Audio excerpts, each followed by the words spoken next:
What up, what up, what up? I'm back at y'all with another episode of the Zoe Show, the Game Banker's Life Coach. This isn't part five, episode five of near death experiences. I'm going to get to that, but I just wanted to drop something else because I stumbled up on something on one of my other YouTube channels and I wanted to share that with this channel.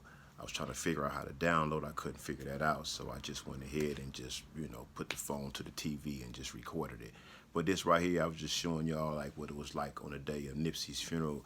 We was out there on Slauson, posted up for like a couple hours before the actual funeral line came down Slauson. I was over there for Keniston. I think it's at Keniston by the little market right there. It was at Hardcourt, whatever street that is. Y'all that know that area over there on Slauson, y'all know what I'm talking about.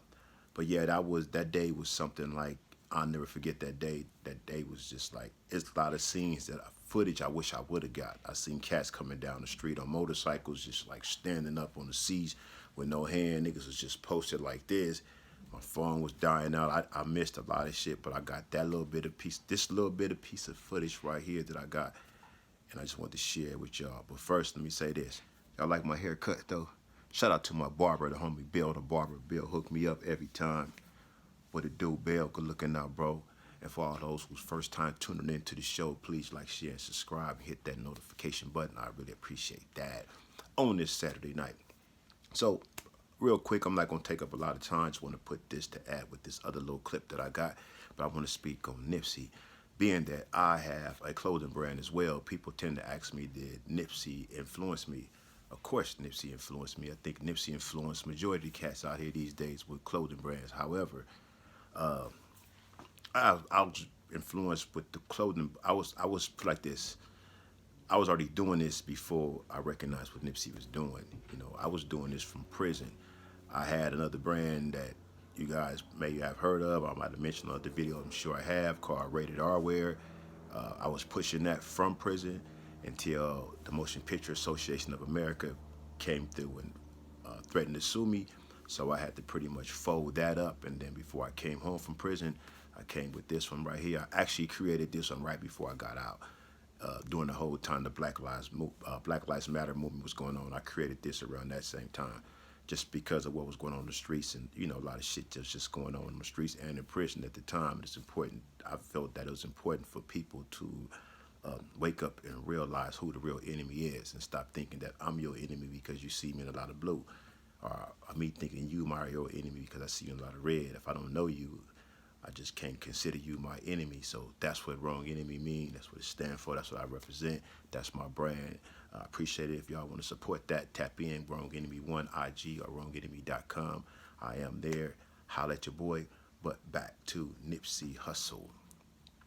Nip influenced me, but I was influenced before Nip's success. I was influenced by people like Master P, Jay-Z, Diddy, fucking Wu-Tang. I think Wu-Tang was the first rap group I've ever seen come out with a clothing brand. And Naughty by Nature with they shit, Naughty Wear, which is the same thing that the homie Tylo and them was pushing with Crenshaw by Nature, is the same with the Naughty by Nature. So I was influenced by a lot of these cats way back before Nip's success. But Nip came and just I don't know, he just added a lot to it, you know what I mean, just for what I want to do. Just like, okay, because he's a little homie and I'm seeing what he's doing, so that just was like really more powerful, more influential, because he come from streets that I know about. So I got nothing but a lot of praise for Nip. You know what I mean? That dude did it like nobody ever done it. I never seen nobody have a parade like that through the city of LA. And even before that, when we was out there marching down Slauson, all the stuff that came about behind Nipsey Hussle. That's powerful, man. And ain't nobody really been speaking on that lately though. But man, you gotta still just think back and like whoever done it like that. Nobody ever did it like that. I don't think nobody would ever do it like that again, to have that much influence over a city. A game banger. Became very successful and did his thing. I respect the hell out of that. Everything he did, you gotta respect that. That's why, me personally, I don't like to jump on bandwagons with feuds when other people going through shit. But when people start dissing Nip, that get personal. You know what I mean? It's like, I don't even know Nip. I never met him. Wish I would have. But still, it was just the fact of the shit that he did, man. You get to dissing somebody like that. That's just something that just, I don't know, niggas just take that personal. You know, I remember niggas was taking the Tupac situation personal when Tupac died, and niggas took that real to heart. You know, mostly Pyrus, but still, I took it to heart too, because I was a big Pac fan. I was like, damn. But at the time, I was in fucking Linwood County Jail, and I was fighting my case in Compton Court, doing all this shit was going on. So I felt it because, you know, I was a fan of Pac's too, you know what I mean? But Nip is just, I don't know, Nip, I guess because he's a Crip. I don't know if it's because he's from 60s, and I grew up fucking with 60s. I don't know what it is, but it's just, I don't know the way he did it, because he's a real LA cat. Not even the fact just so much that he's a Crip, but he's a real LA cat who came up with it and did it his way. And, you know, we never seen nobody do it like that. So anytime you see some shit new like that, you just like, this nigga did it. Whoever he is, you know, I respect all of them, you know, in the game, but he did some shit I ain't never seen nobody else do. So, with all due respect, salute Nip Hussle. Rest in peace, King. This video right here, I took this on the day of Nipsey Hussle funeral. This is Slauson Ave.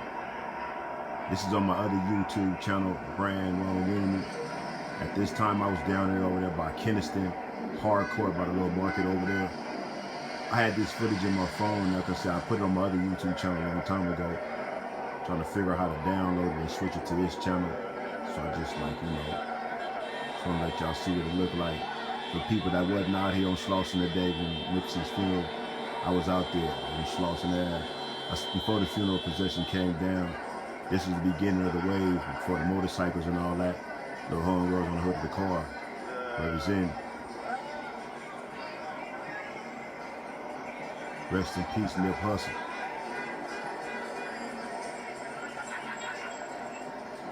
That was turned up. Whoever she was, I ain't never seen nobody post this girl all this time. But this is Slauson Ave.